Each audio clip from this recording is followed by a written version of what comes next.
Hello mga kol, welcome back na naman dito sa ating YouTube channel. For today's video mga kol, meron na naman tayong bagong finish na ipakita sa inyo. Yung ating DE17B 4x4 Tiptronic RO6 engine VVT. Ito yung finish natin ngayon. Tapusin natin yung video para malaman natin kung magkano ang presyo sa ating unit. Naka 4x4 to mga kol. Yan yung unit natin ngayon. High roof, fully tinted. Then makita natin yung ating headlight stock. Then ito yung harap natin. Kinulayan natin ng black to. Tapos yung grills dito is kinulayan natin ng black. Tapos H4 halogen yung bulb natin. Titin yung park light natin. Then ito yung ating sa signal light. Then ito is a 4x4 Tiptronic mga kol yung unit natin. Kita natin dito is naka 13 inches na brand new mags and brand new tire. Tingnan nyo naman yung mag wheels natin, napaganda. Tapos itong mag wheels mga kol, yung mga ganitong design is available din dito sa shop natin. Halimbawa, gusto nyo ng ibang design or nakabili kayo ng mga unit na hindi pa naka-magwheels or gusto nyo mag-upgrade ng magwheels, available din to sa ating shop na call. Then, with 165x65R 13 na Joyrod yung brand ng ating gulong. Ganda ng magwheels, di ba? Then, fully undercoat yung unit natin, mga kol. Then, makita natin, naka power mirror, auto fold and retractable. Then, kompleto tayo sa rain visor. Then, tingnan naman sa malayuan. Pilayan natin ng black yung gitna para magmukhang buong salamin. Ito is a manual sliding, mga kol. Hindi siya power slide. Then, dito naman, makita natin, coil spring. Then, yan, makita natin, fully undercoat yan. Tapos, tingnan nyo naman yung magwheels. Brake drum yung likuran natin, then disc brake yung sa harap natin. Ito naman yung view dito sa likuran.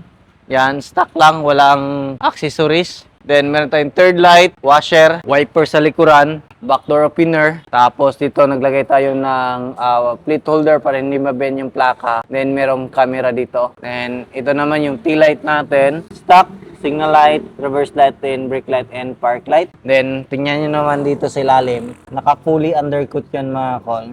Then, yung spare tire natin is nandito.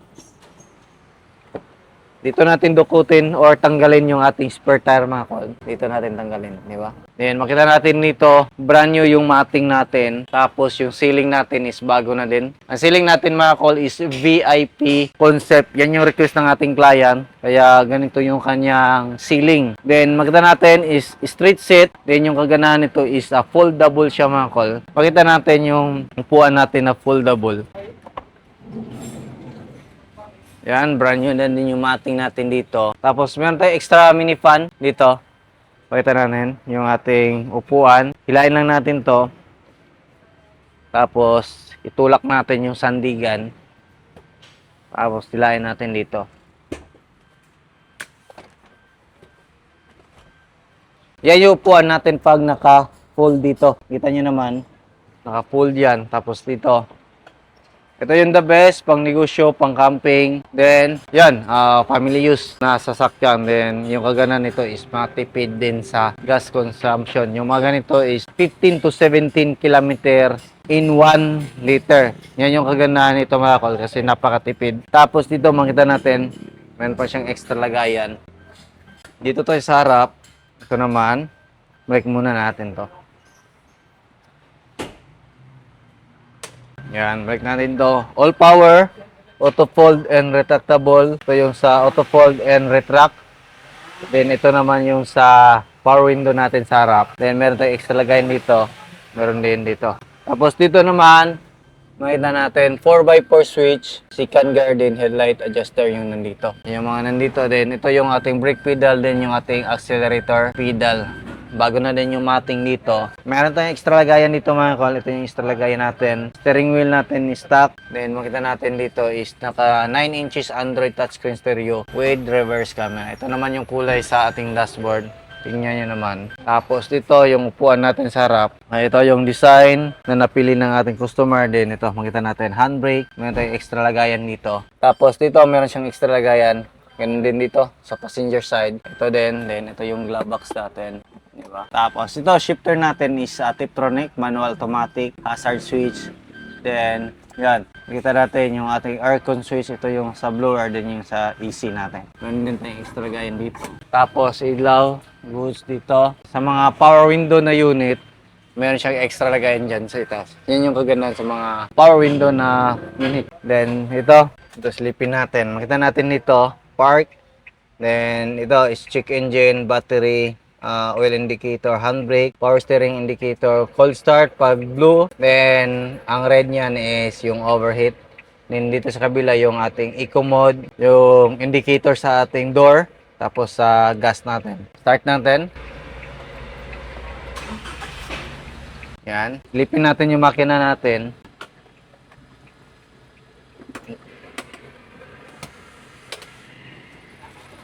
So, ito yung makina natin. Napaganda na makina niya. E6E engine, 660cc. Non-turbo. Tapos, ito yung mga fuel injector natin. Isa, dalawa, tatlo. Ito yung camshaft sensor, oxygen sensor nandito. Tapos, catalytic converter ito. Exhaust manifold nandito. Ignition coil at saka spark plug mga call nandito. Tapos, PCB bulb. Dito tayo mag-refill ng ating engine oil. Gamit pa rin natin yung ating prime lobe lubricants oil. Tapos, ito yung ating VVT solenoid. Yan yung VVT solenoid natin. Umaandar po yung makina natin. Napakaganda ng andar ng makina natin. So, dito, meron siyang mga insulator mga call para hindi mainit sa puwitan. Ito din, naka-insulator din. Dito, slipin natin.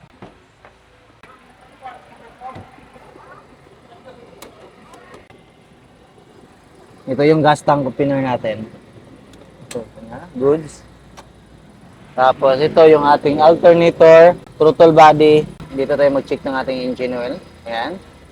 Ang gamit natin is fully synthetic na engine oil, prime lobe lubricants, aircon compressor. Then ito is yung ating air filter housing, main fuse box, ECU. Then ito naman yung ating AGS oil mga kol. Yan yung makita natin sa ilalim ng upuan natin. Tapos dito yung ating hood opener. Ito natin, baba natin to. Dito natin makita yung ating coolant reservoir. So lahat ng unit natin is naka-coolant. Yung iba is tubig lang yung nilagay nila. Dito sa atin is pure coolant, yung ready to use na coolant. No need na lagyan ng tubig. Dito naman yung ating brake fluid reservoir. Brake fluid, bagong brake fluid yan. Tapos dito yung ating windshield washer reservoir. Dito naman makita natin yung ating radiator at saka yung ating aircon condenser mga kol. Yung presyo nito mga kol is umabot siya ng 346 all-in na yan. Naka 4x4 Tiptronic street set with VIP concept and extra mini pan. Tapos naka 9 inches Android touchscreen stereo with reverse camera mga kol. Sa hindi nakaalam, nag-accept din tayo dito ng repair and maintenance. Kung meron kayong sasakyan na nakuha tapos hindi pa na heavy PMS, pwede kayong bumisita dito sa shop natin sa Purok 2, Barangay Santo Niño, Carmen, Davao del Norte. Meron din tayong available dito ng mga accessories and mags and tire, awning tent and rooftop tent. Kung gusto nyo ng overlanding setup, pwede yan dito sa shop natin mga kol.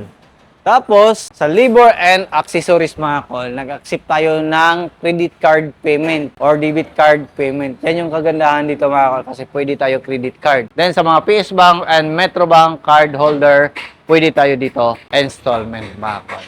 Sa mga accessories and labor ng repair natin. Yan lang yung installment natin. So, yan lang siguro yung ating video for today. Maraming salamat sa inyong patuloy na pagsubaybay. Sa bago lang sa ating channel, don't forget to like, share, and subscribe din. Click na rin yung ating notification bell para updated kayo sa ating mga next video uploads kagaya nito. Ingat po mga kol and bye-bye. God bless po sa ating lahat.